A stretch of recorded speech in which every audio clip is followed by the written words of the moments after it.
Fala galera, tudo bem com vocês? Hoje nós vamos falar sobre uma escola literária muito importante no período da literatura, que é o classicismo. Nas últimas aulas nós falávamos com vocês a respeito do trovadorismo e do humanismo, que foram as escolas iniciais, o trovadorismo com a visão teocêntrica, com Deus, tudo gira em torno de Deus, todo o poder que a igreja tinha na época, toda a informação, tudo que os literários, os poetas produziam eram em volta ou pelo domínio da burguesia da igreja. E aí chega o humanismo trazendo consigo o antropocentrismo, que é o homem girando em torno dele mesmo. E a partir de agora nós temos o classicismo, que é uma escola que vai trazer de fato esse antropocentrismo sendo vivenciado de uma forma um tanto mais abrangente, um tanto mais real. Até então no humanismo foi um processo de transição. Agora, aqui no classicismo, o homem começa a ter essa independência, essa liberdade um tanto maior. E nós vamos perceber nos slides dessa videoaula a evolução que aconteceu do homem, já do humanismo para o classicismo. Bom, introdução. O classicismo ele foi o período em que se consolidaram as mudanças iniciadas no humanismo. O antropocentrismo sobrepôs-se definitivamente ao teocentrismo, ou seja, a regra do homem, do antropocentrismo, do homem no centro do universo, toma o espaço totalmente agora no classicismo e se deixa de lado toda a questão do teocentrismo, da questão de tudo girar em torno de Deus e da religiosidade, ou seja, da igreja. Esse período ele foi marcado por uma era de confiança na capacidade do ser humano. A arte ela passou a ter uma importância extraordinária e alcançou um nível estético poucas vezes vistos na história da humanidade. E aí eu quero ressaltar que o classicismo foi um período de uma reforma humana. É como se o humanismo, a perfeição, tanto na arte, da imaginação, da criatividade, da alma, viesse à tona de uma forma um tanto mais fechadinha, mais abrangente, mais tentando apanhar todos os detalhes importantes para que a criatividade pudesse entrar em cena mediante os quadros, as pinturas e toda a parte da poesia e prosa que é vivenciada no classicismo. A Mona Lisa de Leonardo da Vinci, Pieta, foram duas obras representativas iniciais desse período. Aponta-se também como marco inicial do classicismo em Portugal no ano de 1527, quando o poeta Sá de Mirança retornou à Itália, levando ao seu país novas formas literárias que caracterizavam o classicismo. E aí nós temos o contexto histórico. O classicismo ele floresceu no século XVI, no início da Idade Moderna, quando se romperam definitivamente as convenções do mundo medieval, ou seja, todas as regras que eram impostas pela igreja. A partir de agora, quebra-se toda essa tradição, quebra-se todo esse elo e se torna um momento independente na literatura. A escola literária ela começa a ter essa visão de independência. A igreja cristã havia se defrontado com inúmeras desidências durante a Idade Média, mas nenhuma delas provocou impacto semelhante do que a reforma protestante provocou no início do século XVI. Enquanto a Inglaterra, a Espanha e Portugal se estabeleciam com reinos poderosos, a Itália ainda se constituía de pequenas cidades, estados, rivais entre si, tanto no comércio como nas artes. A Itália tornou-se então palco de uma verdadeira revolução científica, filosófica e artística que depois se expandiu por toda a Europa. O classicismo chegou a Portugal quando o país se encontrava num período excepcional de sua revolução histórica. As grandes navegações conquistavam riquezas, consolidavam o poder real, absolutista e ampliavam o império colonial, ou seja, toda essa questão financeira, todo o envolvimento literário visava já uma questão lucrativa para o homem. Por isso, essa independência, por isso, esse descobrimento, por isso, essa identificação. Mas as nações europeias logo iniciaram uma acirrada disputa por esses domínios. E aí vem a questão do tal ímpeto que o Império Português nunca chegou a consolidar-se inteiramente. Como foi um episódio marcante na história de Portugal, foi criada uma obra que é a inspiração para esse momento do classicismo. Bem conhecido, Os Lusíadas, inspiração do Caminho das Índias, Vasco da Gama, os torcedores do Vasco sabem desse emblema como um histórico, né? O Vasco ele tem um emblema histórico da nossa história literária desde o século XV, século XVI. Temos as características desse período literário, classicismo, que é o racionalismo, visando a questão da razão. Os poetas eles agiam pela razão, agiam num contexto equivalente à história mesmo propriamente dita da época. Universalismo, perfeição formal, tudo era muito perfeito, a escrita era perfeita, os quadros eram perfeitos, as obras eram perfeitas. Imitação, ou seja, eles pegavam um quadro pronto da Grécia Antiga e eles reformulavam esse quadro. Então a literatura tinha essa característica da época, a escola pregava essa questão da imitação. Porque eles usavam quadros antigos que representavam a questão da mitologia e transformavam esses quadros em novas artes, em uma nova visão. Idealismo, o ideal, o dicionário, aquilo que é real, aquilo que é verdadeiro. A escola pregava muito algumas convicções científicas. A superação dos valores medievais proporcionou uma nova concepção do mundo, racionalista. O homem deixou de aceitar como exclusivo o ponto de vista da religião ou da metafísica para corresponder às suas grandes inquietações, ou seja, a curiosidade do homem gerava uma inquietação no indivíduo, gerava uma inquietação na alma. O classicismo é o período que os poetas literários eles eram tão criativos que aquilo se tornava uma inquietação. Eles buscavam um equilíbrio entre razão e imaginação, ou seja, razão e criatividade. E aí eu quero destacar que hoje, em pleno século XXI, muitas das vezes nós temos que agir, né? E a gente tem a escolha de agir com a razão e com o coração. Quantas vezes agimos com o coração e somos decepcionados?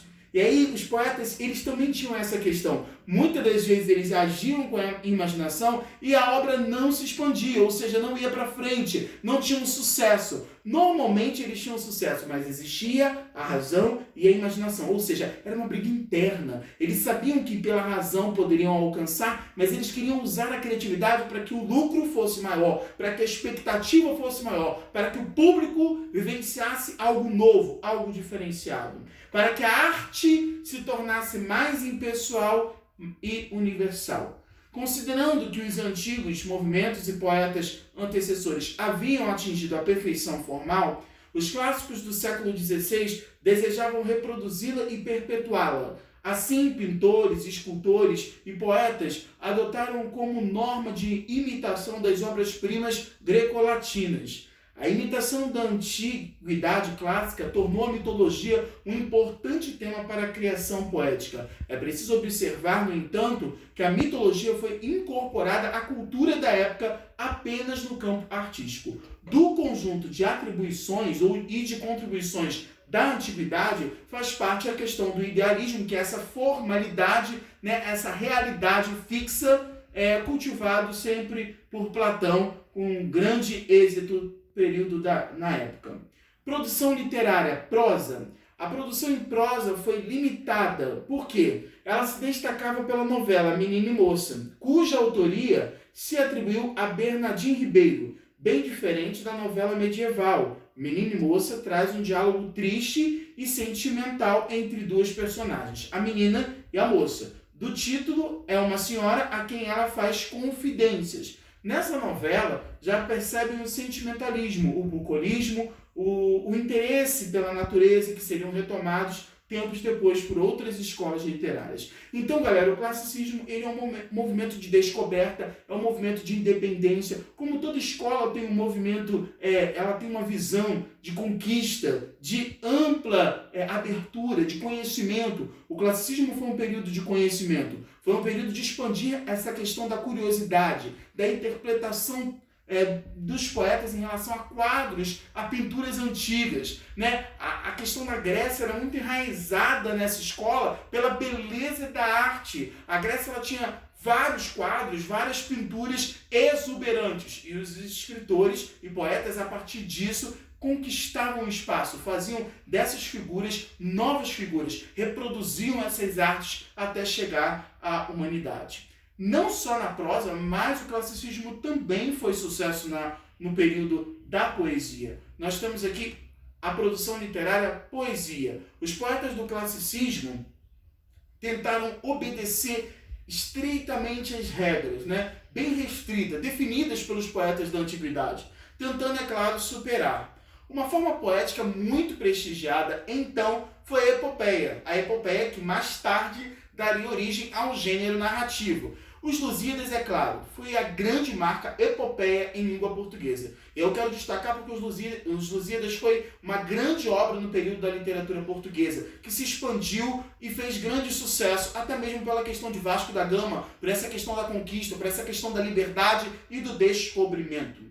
A poesia lírica enriqueceu-se com as novidades importantes da Itália, onde o poeta Sá de Miranda viveu durante alguns anos. A Ode, que é um poema que servia para expressar sentimentos, reflexões religiosas e filosóficas. A Ecogla, que foi um poema pastoril, e geralmente em diálogos a elegia, que é um poema que se lamenta a morte de alguém. Foram 3 pontos que foram criados nesse momento da poesia lírica para retratar os sentimentos da questão da poesia no classicismo. O Ode, a Ecogla e a elegia. 3 nomes, 3 ferramentas que foram construídas na poesia lírica para destacar o sentimento. A questão do pastoril, a questão da religiosidade, da filosofia e a questão também da morte de alguém, o drama da morte, o poeta que sofre pela morte. Ou seja, desde o classicismo, nós já vivenciamos um poeta que sofre pela perda de alguém, de um ente querido, de um amor,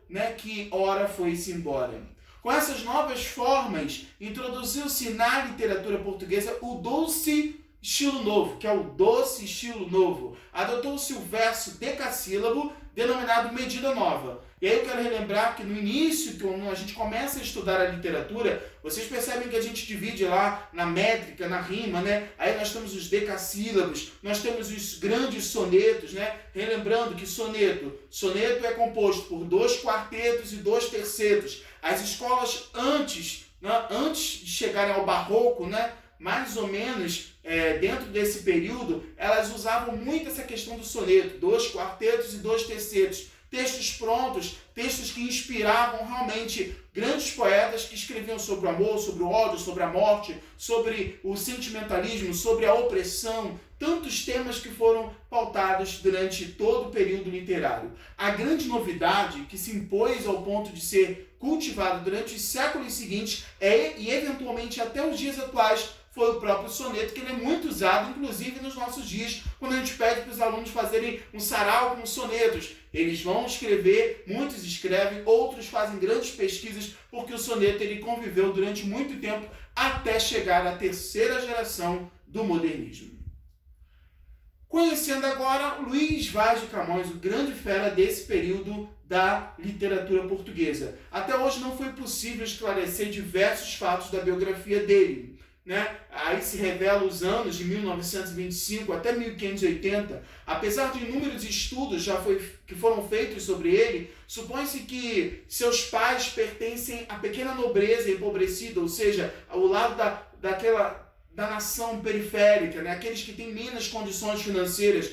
E o que lhe teria permitido esse contato com escritores amigos e modernos foi com um soldado para Ceuta, onde perdeu um olho em combate. De volta a Lisboa, ele escapou da prisão por ter ferido um servidor do Paço, sendo desterrado para a Índia. Também se envolveu com vários problemas lá. Em viagem à região que hoje corresponde ao Vietnã, sofreu um naufrágio, em que perdeu o diamante e sua companheira chinesa, a quem ele dedicaria poemas cheios de tristezas e saudades, como escreve Luís de Camões. De volta a Portugal, ele conseguiu apoio para a publicação dos Lusíadas, o que lhe proporcionou uma modesta pensão estipulada pelo rei. Morreu poucos anos depois na miséria. Teve um final trágico. A poesia, na literatura, vários poetas têm finais assim, porque não souberam aproveitar a sabedoria e muitas das vezes se envolviam com amores não correspondidos e sofriam realmente por não terem esse amor ao lado. Na poesia, Camões foi marcado pelos Lusíadas, e no teatro foi marcado pelo Alto Filodemo e também pelos Anfitriões. o que é o ser humano. O ser humano se descobre a cada instante. E essa escola nos ensina que a criatividade move o ser humano. Se nós formos criativos, iremos construir pontes, iremos construir métodos para avançarmos. Mas se ficarmos parados, nunca construiremos algo novo. Por isso, às vezes a mudança é necessária, é precisa. E precisamos usar a criatividade. É claro, tendo sempre a razão do lado. Mas usando a criatividade, alcançaremos patamares altos. Bom, eu encerro minha aula por aqui, nessa videoaula. Espero que vocês tenham gostado. Na próxima videoaula, então, estaremos entrando em uma outra escola literária, que está chegando aí o arcadismo e o barroco, e nós estaremos juntinhos com vocês aqui, trabalhando com todas essas escolas literárias. Qualquer outras dúvidas e informações nós estaremos tirando pelas aulas ao vivo com vocês. Obrigado pelo carinho, obrigado pela participação e até a próxima videoaula.